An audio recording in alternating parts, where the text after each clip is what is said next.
So hi, welcome to Noise Podcast. I'm Shane. I'm Glory. And we're here with... I'm Jordan from the Ready Set. I have some questions to say about the new album, Cherryland. So congrats on that, by the way. How do you feel about the response to it so far? Really good. I was kind of freaked out about what people would think of it, just because it's pretty far off from what the old stuff was, kind of. But it's been awesome. It's been pretty much exactly what I wanted, so I feel good. Hell yeah. The album yeah. rocks. Oh my God. This album's fucking incredible. Well done. Thank you so much. Yeah, it feels like the thing I've been trying to make for a really long time. It's awesome. Hell yeah. Awesome. So is there any meaning behind the album title or cover art? Yeah, well, the cover art, my friend who does all my video stuff, Ryan Blewett, he like made that thing just out of a bunch of stuff, just like plants and like paint and wax and just like Polaroids and stuff. And I think like the main theme throughout the whole thing is just like this growth kind of thing and like blooming, so to speak, I guess.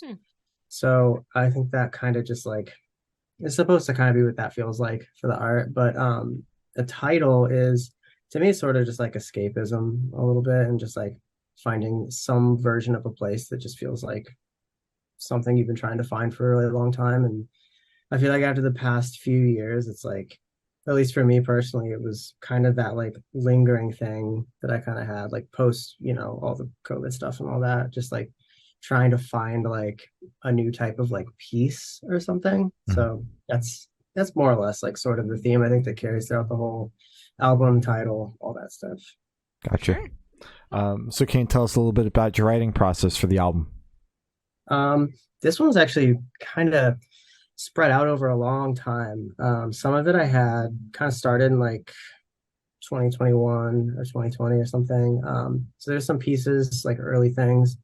But a lot of it was just like over the course of the last year, just like kind of just like throwing things at the wall and seeing what sticks, and sort of just like starting different ideas, giving it like 30 minutes and then being like, is this feel like anything, or is it worth like chasing? Because I don't know, I tried to like make it all very like stream of conscious and very like not trying to make it perfect and like these perfect pop songs or things like that. I was trying to be like just whatever the first kind of thing that I feel, just kind of follow that path. So it's pretty fun, but also kind of more challenging in that way, just because I actively didn't really like box myself into a specific pattern or way of doing it. But yeah, I mean, it usually kind of just starts with me like humming melodies and just making some really basic little outline track thing. But yeah, it's kind of different every time.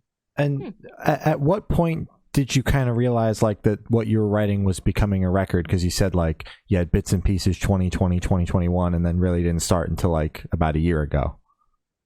I think originally I was kind of debating doing that thing where it's like put out just some singles and see what happens. But so it was that thought first, and then I was like, no, I got to do something more. It's been like too long.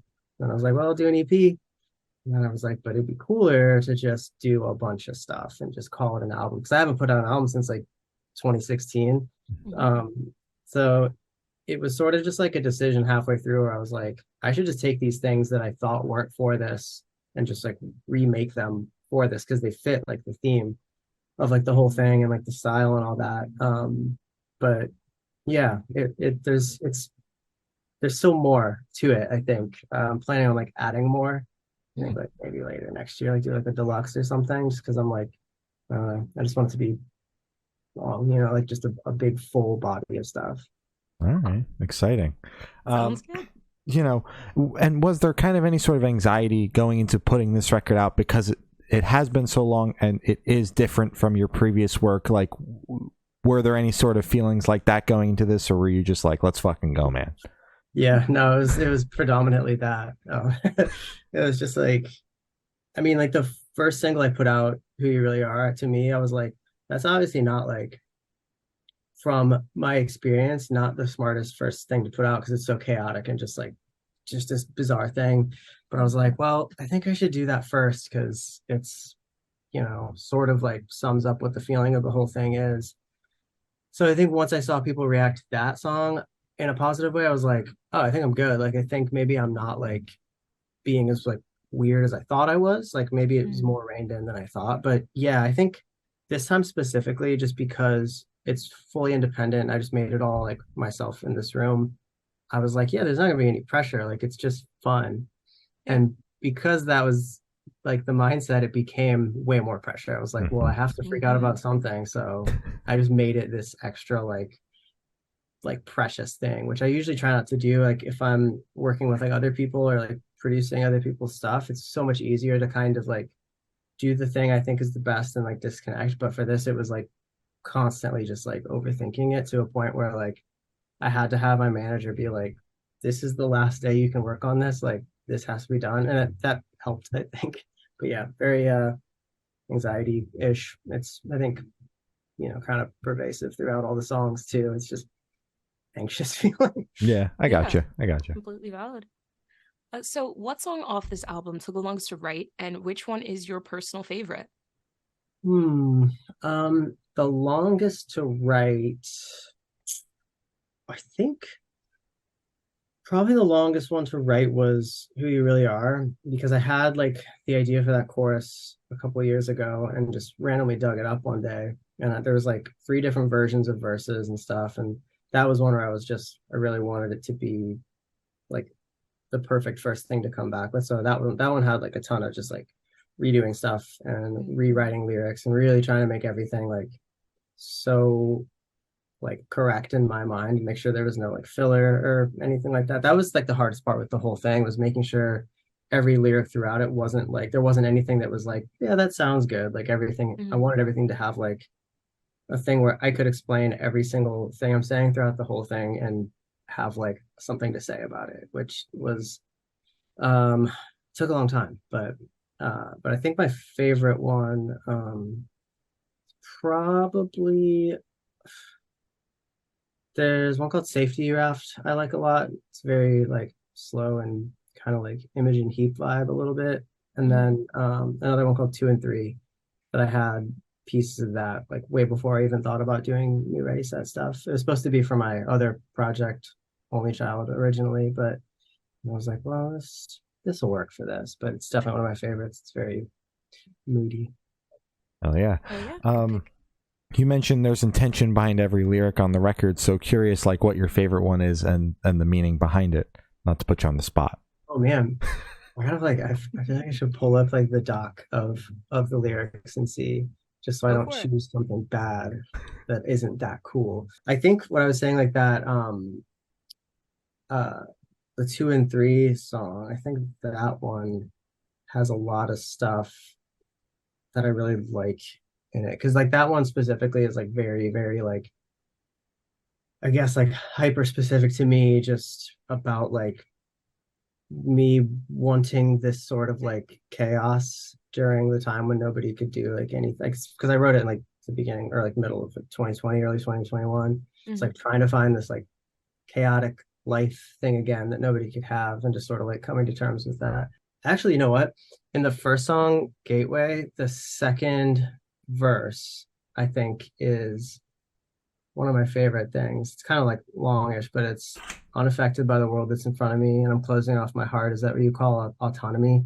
I get terrified of art when I cut it with honesty, so I tear it all apart, call it part of the mystery. And I like that because it's like kind of about me really trying to make everything really honest and like, really meaningful in a way that like I haven't really done before. Like there would always be songs where it's like, this is about something that I kind of made up, and all of this is just like about what's going on in my head. So I think that kind of like sends the message pretty early on with it, and that it's a, you know, anxious thing for me to do, but happy.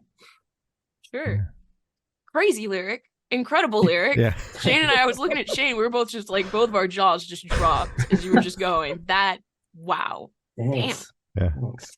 Yeah, Oh yeah. of course. So, how did the track list for this record come about? Did you write the opener to be the opener, closer to be the closer? You shuffle around to see what fits. What was that process like? I guess I did have the opener and the closer pretty well decided, I think, before I started. Mhm. But for the most part, my only real plan was to have, oh hey, this is Oh my rhubarb. god. My Hi, only real rhubarb. plan was to have the first song Gateway, and then right into the title track Cherryland, and then the third song Loose Change. For some reason in my head I was like, that's the first three. Mhm. And the rest of it, I just kind of shuffled it around until it finally like felt correct. But I'm happy with how it ended up. Oh yeah. Mhm.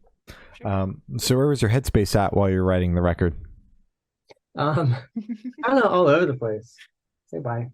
Bye Oh, bye. bye, rhubarb. Uh, yeah, okay.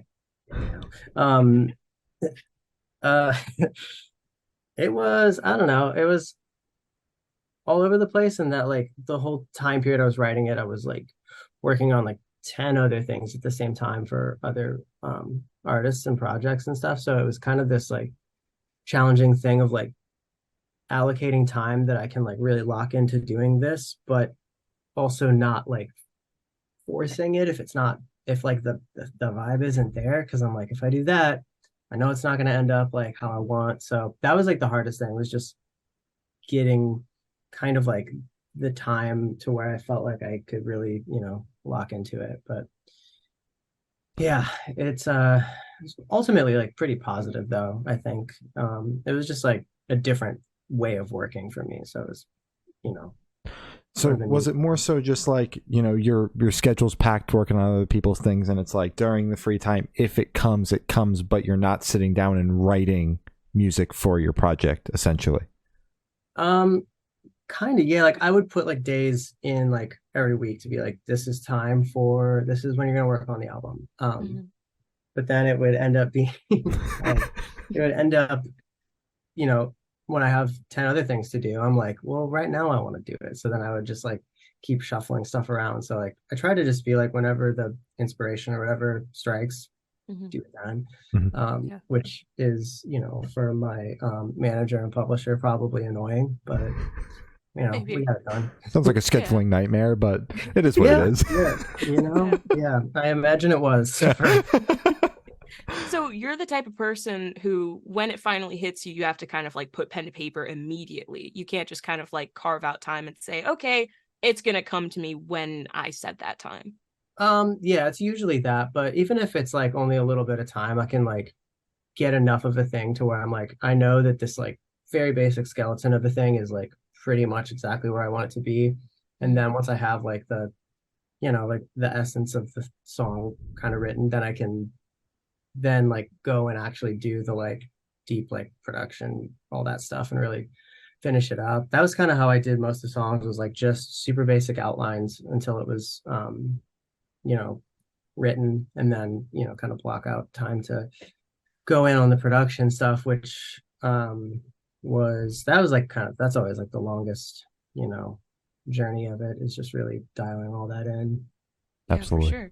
And for this record, you didn't set yourself a deadline. Is that correct? Not really. But I knew if I didn't like give myself like an idea of when I wanted it to come out, Mhm. like I would never finish it. Like I would Yeah. just keep finding reasons to be like, well, it's not done yet. And at a certain point, like obviously, you know, stuff is technically like songs are like not ever really done, I don't think. Like it's just Yeah. like you have to start doing something else. Otherwise, like you'll find 100 reasons why something could be changed or better. And then you're just making changes for the sake of making changes, which like Mhm. when I'm like producing somebody else, that's really easy for me to tell someone that and be like, it's good. I promise you it's good. But when it's just me alone, like that like psychology does not work. And Yeah. I'm just like, no, no, it's not. Yeah. I gotcha. So it was just you in the studio, in your studio working on this. You didn't have any other input? Um, there's one song on it called KO that I wrote with my friend Cameron Walker, who's in a band called Twin XL, and we do a bunch of stuff together. But that was like, yeah, that we wrote a handful, and that was the one that I felt like kind of fit the whole vibe of it. But everything else was just, yeah, I was just in here messing around. Gotcha. Oh, fuck yeah. All right. So, how do you recommend your fans to listen to this album for the first time? Should they play it in the car with friends, dark with headphones on? Should they work out to it? What do you personally recommend? Hmm. I've done all of those things, so I think the best way to listen to it to me is like alone, maybe. I think, and I think Mhm. like whenever I send it to people, like friends or whatever, I'm like, you don't have to, but it makes the most sense front to back. Like it's not Yeah. like a concept album, but it's like there's some recurring things and like lyrical things and stuff that will like repeat, and because the whole thing to me ties together. So I think it's best case scenario, best listened to like front to back. But you can work out to it if you want. I've done that when I was like checking mix stuff. I'm like running and finding problems, so you can do that. All right, fair enough. Makes sense. All right. So this question should be super quick. Off the top of your head, I want you to describe this album for new listeners in 3 words, no more, no less. 3 words. Fear, joy, growth. Love it. Ooh, fuck yeah. All right. So is there a certain feeling or emotion you want this album to invoke in your listeners? Yeah, I think like I kind of just always go back to it being like hopeful. I think in a way, like it's the whole thing's pretty. I think it's like pretty moody and like not outwardly like hello again. Hello. Not outwardly Welcome like back. a lot of. It's not like a lot of happy stuff per se, but I think like there's an underlying theme of like progression and like the attempt at like seeking joy and fulfillment and peace through, I guess for me it was like through the process of making this stuff. That's kind of what like the whole thing was about. It's just like growth and yeah, that it's kind of a long-winded way of saying the single word answer. Perfect. So can you talk about any particularly challenging or standout moments from the creation of the record, positive or negative?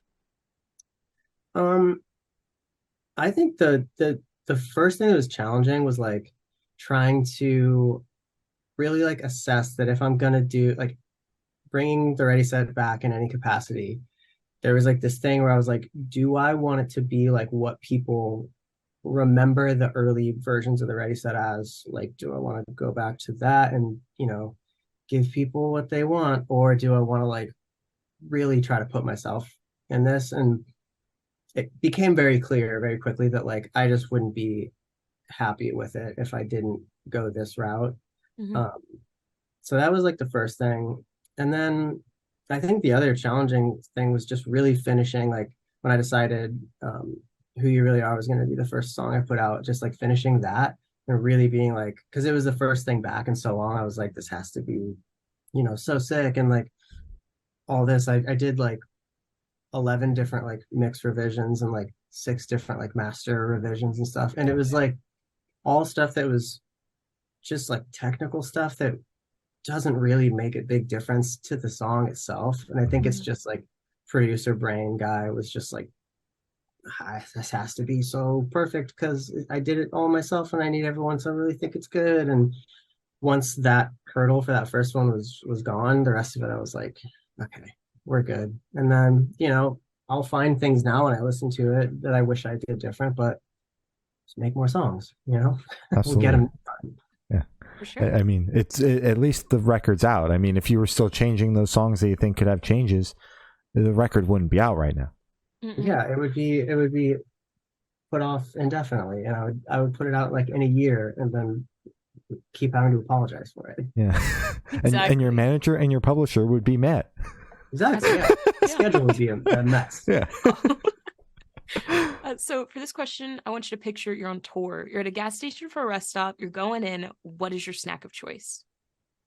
I think it's probably just gonna be like almonds, maybe, or well, yeah, something like maybe like just something that I know isn't gonna be like a wild card, unless I'm feeling wild, and then maybe I'll get like some like flaming hot something or other, dealer's choice really, whatever they have in stock. But I'm a big fan of going and finding like an interesting beverage. Like if there's some weird energy drink or something, I'm going straight there. I gotta see what's going on there. Yeah. What is like the weirdest drink that you've gotten? Let's see.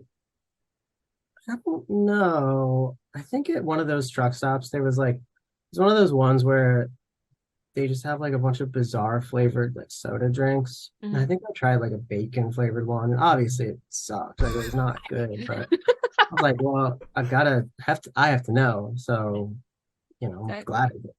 I mean, when's the next time you're going to see a bacon flavored soda? Yeah. And on the off chance I liked it, it would be cool to know I could, probably order it off the internet. Exactly. Yeah. But now you don't have to worry about that because you hated it. So, yeah, I didn't like it. I found out. Yeah. And I learned a lot about myself. There you go. Check. So on the topic of food, if the band was a dish, what dish would the band be and why? That's a good question.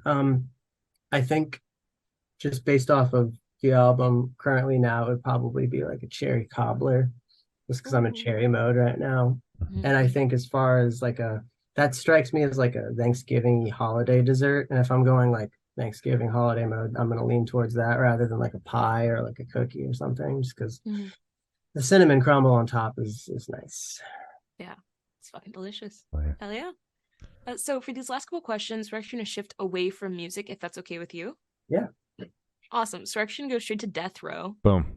So if you're on death row, what would your last meal be with a drink? Let's see. Death row, last meal. What do I like that much? I think I would probably get like there's a restaurant here. I don't know.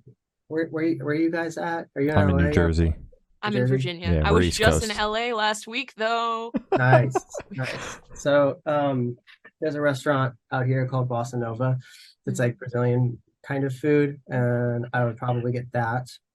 Some version of like rice and plantains and beans and stuff, just a big old plate of that. And then for the drink, I would probably get, I really like diet orange soda a lot. Nice. Hell yeah. All right. Yeah. Scrumptious. So if you could live in one fiction world for a week, where would you live? Oh, that's really hard. One fiction, like